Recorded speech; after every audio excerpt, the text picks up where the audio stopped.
If you're tired of feeling stuck, these 15 deep questions will force clarity, sharpen your decisions, and pull your life back into alignment. 1. What ways can I better my life in the next month?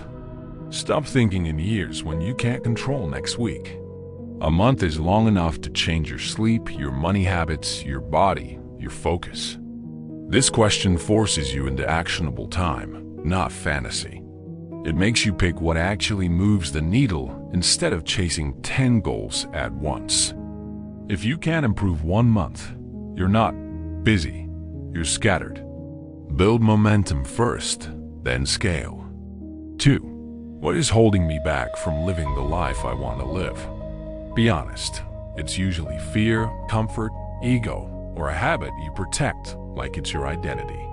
A lot of men say they want freedom but keep living like they need approval. This question exposes the real chain, and it's rarely the outside world. It forces you to name the pattern you keep repeating. You can't fix what you keep blaming on life. The moment you name it clearly, you stop being confused and start being responsible. 3. What is missing in my life, and how can I get that?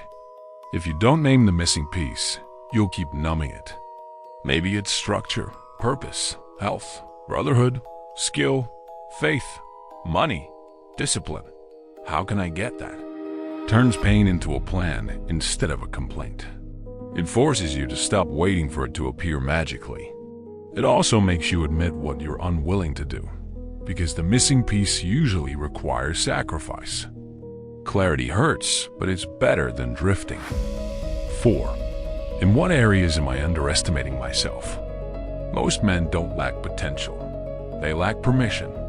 You've been playing safe so long you forgot what you're capable of. This question pushes you to notice where you've been shrinking to avoid judgment.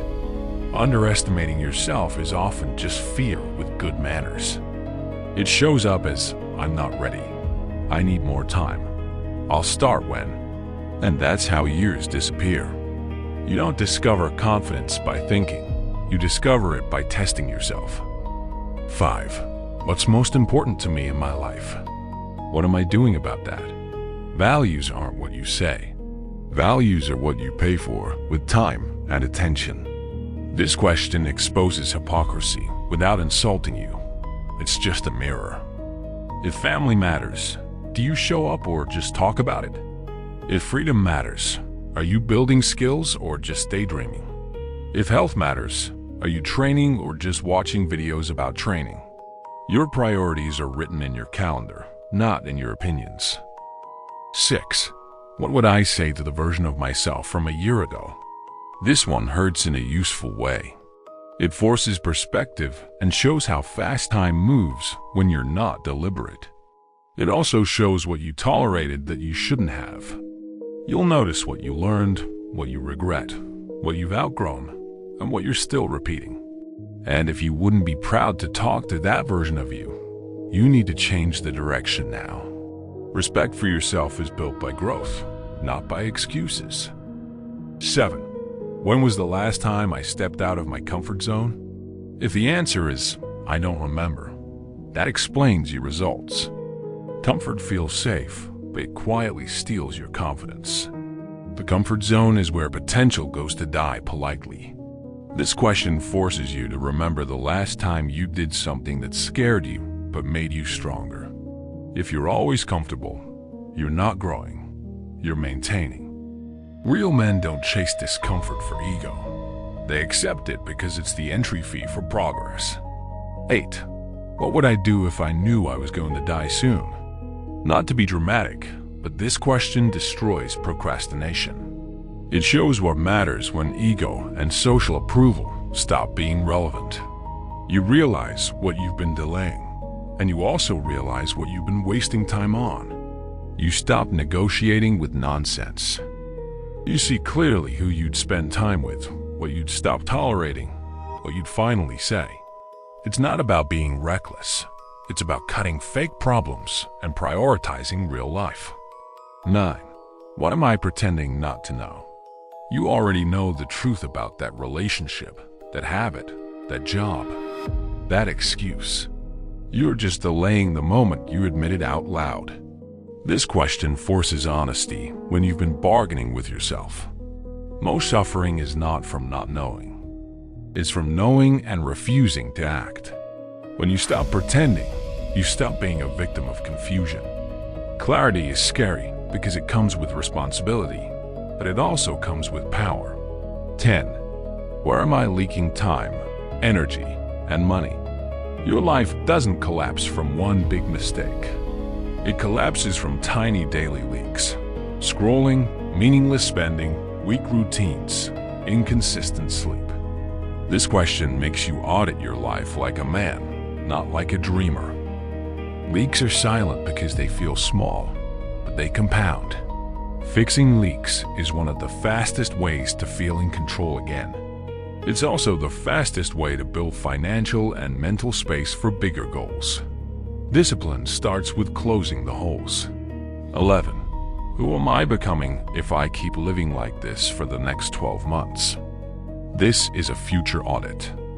If your current patterns continue, what kind of man shows up next year? Stronger or softer? Clearer or more confused? You're becoming someone, whether you choose it or not. Most people don't ruin their life. They drift into a life they don't respect. This question forces you to see the cost of staying the same. Because your future isn't built by big moments. It's built by your daily default settings. 12. What do I need to stop doing to respect myself again? Respect is built in private. If you keep breaking promises to yourself, you can't fake confidence. This question is about cutting the one thing that makes you feel weak. Maybe it's overconsumption, porn, addiction to attention, lazy friendships, staying up late, avoiding hard conversations. Self-respect isn't a feeling, it's a result. You feel it when your actions match your standards. One clean stop can change your whole identity faster than 10 new habits. 13. What pain am I avoiding, and what is it costing me? Avoiding pain doesn't remove it, it just charges interest. The pain of discipline is cheaper than the pain of regret. This question helps you pick the right pain. Most men avoid the pain of effort and end up with the pain of staying stuck. Avoid the gym. You pay with health. Avoid hard work. You pay with money stress. Avoid honest conversations. You pay with resentment and loneliness. Choose pain now or pain chooses you later. 14. If nobody applauded me, would I still do the work? This is the difference between performance and purpose. If you only work when you're seen, you're not building a life, you're building an image. Real growth is what you do when nobody is watching and nobody cares. This question exposes if you're addicted to validation. Because applause can be a drug, and it makes men lazy in private. If you can do the work in silence, you become dangerous in the best way. Consistent. And consistency beats talent when talent gets comfortable. 15. What does success actually mean for me, not for other people? If your definition is borrowed, your life becomes a chase you'll never finish. Define success in your language. Freedom, peace, impact, mastery, family, health. This question forces you to separate ego goals from real goals. A lot of men chase status because they never learned what they actually want. When you define success clearly, decisions get easier. You stop wasting time proving yourself and start building what matters to you.